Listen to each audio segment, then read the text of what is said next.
ऑनरवा का जो इस समय प्रतिनिधित्व है, क्या सभी सेक्टरों में बराबर है? जिस पर कहीं ज़्यादा है कहीं कम का जो आरोप लग रहा है, वो किस तरीके से उसमें सुधार हो पाएगा? देखिए, फेडरेशन सभी सेक्टरों में समान रूप से काम कर रही है। इन्हीं सेक्टरों में अगर कोई झगड़ा होता है तो उनका अपना इंटरनल झगड़ा है, उसमें फेडरेशन का कोई नाम कहीं सहयोग नहीं रहता, तो वो अपने इंटरनल मैटर है सेक्टर, उसमें हमारा तो फेडरेशन को नहीं रहता।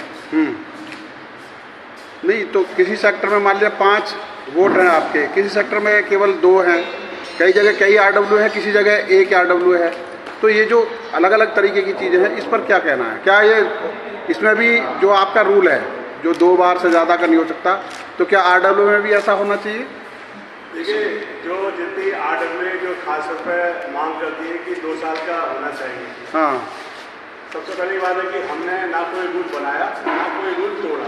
हाँ, जो चला रहा है रूल वही रूल चल रहा है। और आज नोएडा की जितनी RW हैं उनमें अधिकतर कोई भी तरह का रूल नहीं, और जहाँ भी रूल है 2-4 जो RW के अंदर उसमें क्या करते हैं, वो जो प्रेसिडेंट होता है वो जनरल सेक्रेटरी बन जाता है और बाद में वो जनरल सेक्रेटरी प्रेसिडेंट बन जाता है। तो उसका क्या, उसका कहाँ इफेक्ट पड़ा? तो ये जो है जो मांग है वो उनकी मांग जो है कि ऑनरवा में होना चाहिए और हमारी RW में होनी चाहिए। और आप पत्रकार बंधुआ, आपको मालूम है बहुत से सेक्टर में ऐसे लोग हैं जो पिछले 10 साल से जनरल सेक्रेटरी बने हुए हैं, कोई प्रेसिडेंट बना हुआ है। तो जब हमारा इंटरनल किसी RW जो काम करती हैं वो अपने बायलॉज के हिसाब से काम करती है, और जहाँ ये रूल है वहाँ वो ऊपर नीचे कर लेते हैं। बाकी जो ऑनरवा जिस समय ये रूल था उस समय ये लागू होता था। अब 2014 के अंदर ये रूल खत्म हो गया। अब रूल खत्म हो गया तो वही रूल हम यहाँ लागू करते हैं कि हमारा कोई ऐसा रूल नहीं। जो फाउंडर मेंबरों के लेकर बात हो रही है कि फाउंडर मेंबरों को वो अधिकार नहीं मिल पाया क्योंकि आपने तो पास कर दिया, लेकिन वहाँ टेक्निकल दिक्कत कहाँ आई है? सर, टेक्निकल दिक्कत कहीं नहीं आई है। हमारी बराबर डिप्टी रजिस्ट्रार से बार इस पर चर्चा हुई है और डिप्टी रजिस्ट्रार के ही लेवल में काम होना चाहिए। जहाँ तक हमारे बाईलॉज में जब तक अमेंडमेंट नहीं होगा, ऑनरवा की सदस्य बनाने की जो फाउंडर की डेफिनेशन है वो उसमें ऐड नहीं होगी, तब तक हम जोड़ नहीं सकते। अब फाइनली हम लोगों की डिप्टी रजिस्ट्रार से मीटिंग हुई है, उसके अंदर उन्होंने इस बात को स्वीकार किया है कि पहले बाईलॉज अमेंड होने चाहिए और उसके बाद ये हम लोग अपने उसमें सदस्य होंगे। तो यहाँ पर दिक्कत रजिस्ट्रार कार्यालय से है या आपके जवाब? पूरी डिप्टी रजिस्ट्रार के एंड पर है। हमारा 22 तारीख को जनरल बॉडी मीटिंग हुई थी, जो हमने एफिडेविट किया था उसमें हम कमिटेड थे कि भाई हम वहाँ पर जनरल बॉडी मीटिंग करेंगे, वहाँ पर हम एजेंडा लेकर आएंगे, उसको पास करवाएंगे और जितने भी डॉक्यूमेंटेशन फॉर्मेलिटी होती है हम उसको पूरा करेंगे।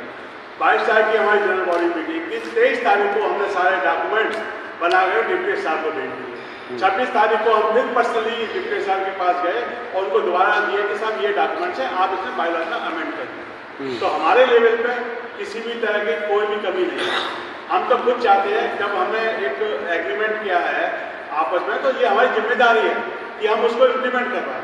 तो हमारे एंड में किसी भी तरह की कोई दिक्कत नहीं है, बल्कि कुछ जो दूसरे सदस्य हैं जो उसका विरोध कर रहे हैं और जो अननेसेसरी उसके अंदर रुकावट डाल रहे हैं, उसकी वजह से कार्य नहीं होगा।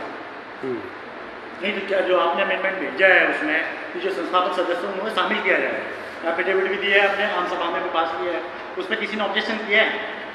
सर, हमारे लिए शहर की किसी RW ने उसको ऑब्जेक्शन किया है कि भाई ये शामिल नहीं होने चाहिए? उसने किसी ने नहीं किया है, लेकिन किसी ने ये कहा कि साहब वो तो आपकी क्या कहते हैं कालाती थी, आपने कैसे जनरल बॉडी मीटिंग कर ली। जब हमारी जनरल बॉडी मीटिंग सब प्रॉपर जो हमारे नियम है उसके अनुसार हो गई, जब डिप्टी रजिस्ट्रार को डिसाइड करना है ना कि भाई इनको जो हमारा बायलॉज हमने दिया है उसको अपना उसमें ये अमेंड करें, और फाइनली वो इस बात पर एग्री हो गया कि मैं इसमें अमेंड कर देंगे। आज ही हम लोगों ने उसको बायलॉज जो है जिसने बताया कि आप इस तरह से इसको बना दीजिए, उसको आज हमने दे दिया और हमारे साथ PSN भी थे और उनके सामने ही उनकी चर्चा हुई। तो शामिल हो जाएंगे, वो शामिल हो जाएंगे, अमेंड करते हैं, हम शामिल कर देंगे, कोई दिक्कत नहीं। अमेंड तो भाई आपने कानूनी पेच ले दिया, भाई अमेंड नहीं होगा हम शामिल नहीं करेंगे, लेकिन नियम से आप इतने लंबे समय से पुनर्वास के साथ जुड़े हो, आपके हाउस ने उसको पास कर दिया, आपने एफिडेविट भी दे दिया, शहर की किसी RW ने उस पर कोई ऑब्जेक्शन भी नहीं किया, तो आपको शामिल करने में क्या दिक्कत आ रही है?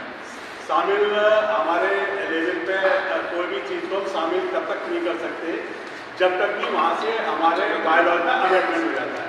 कल आप कहेंगे कि हमारे जो मेंबर की जो डेफिनेशन है बायलॉज के अंदर, हम किसको सदस्य बना सकते हैं, ये क्लियर है ना हमारे बायलॉज के अंदर कि जो RW के हैं, अगर ऐसे ही अगर है हमारे एंड पे तो हम तक किसी को भी मेंबर बना लेंगे। तो बायलॉज में एक डेफिनेशन दी हुई है कि आप किसी को मेंबर बना सकते हैं। तो हमने हमारे जो बायलॉज में है उनमें काउंटर का कोई जिक्र नहीं है, तो उस डेफिनेशन में हमने ऐड कर दिया कि हमारे जो फाउंडर मेंबर है वो भी सदस्य बन सकते हैं और उनको चुनाव लड़ने का और वोट डालने का अधिकार दिया। लेकिन भाई ऐसा है